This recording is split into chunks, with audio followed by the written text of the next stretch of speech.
Hi, I'm Rich Kuchman with Strategic Self-Reliance and Defense, and today is the last video of our March PAWS acronym. Um, Remember, March PAWS acronym is our treatment priority list during the tactical field care phase of the Tactical Combat Casualty Care Course, or TCCC. March PAWS: massive hemorrhage, airway respiration, circulation or shock, head injury, hypothermia. Then we get into the PAWS, pain management, antibiotics, and today we've made it to W. We're actually going to cover W and S together. So W is wound management and S is splinting. All right, so last video of this series anyway, right?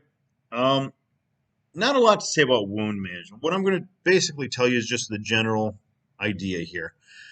Wound management is dressing all the wounds, right? It's cleaning and dressing the wounds. So cleaning the wounds can be, in a perfect world, you would be using sterile saline to flush the wound, flush the debris from the wound. It might include a sterile brush of some sort to get debris out of the wound. It might require, you know, fine sterile tweezers and things to pull pieces of clothing that are in the wound. Vegetation. There's lots of things that can get into the wound on a battlefield. But for our purposes, honestly, in a field setting, it really comes down to, it can just be clean water from a canteen, from a camelback, and you're squirting to get what you can of the debris, the dirt and debris, old blood off of the wound. Okay, so it's cleaning the wound and then it's dressing the wound. That's wound management. Now, again, wounds can be, it can be a traumatic wound like a gunshot wound, some sort of sharp edge injury. It could be a burn, right? An IED goes off, could be a blast injury. Whatever the case may be, it's cleaning and then dressing. Dressing, again, in a perfect world, and if you've got your IFAC, you've got a few dressings there. Putting a sterile dressing over the wound and then wrapping, again, not a tourniquet, not tight enough to be like a tourniquet, but tight enough to seal the wound with a sterile dressing. You might, if there's still a little oozing from bleeding, maybe use your Israeli bandage. Maybe that's your dressing, right? Because you want to apply a little extra pressure to the wound to stop the ooze.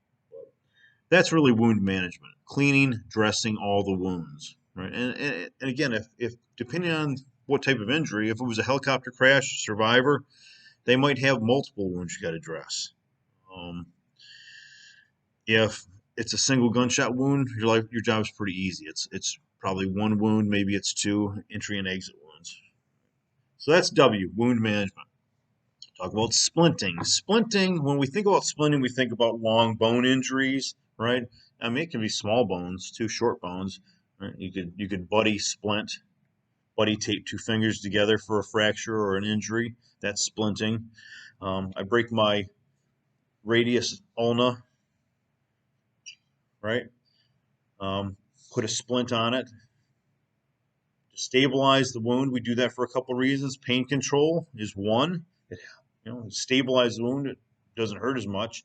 So in a perfect world, you would splint, sling my arm, and then swath the arm to the body so it's not rocking and moving. Now that's going to provide really good protection from movement and motion, and it's going to hurt less. So pain control is a big part of splinting. But probably the more important piece is that, right, if you've got a long bone that's fractured, right, unfortunately, what runs right next to bones in a lot of cases? Arteries, veins, and nerves. And those fractured bone edges can be sharp.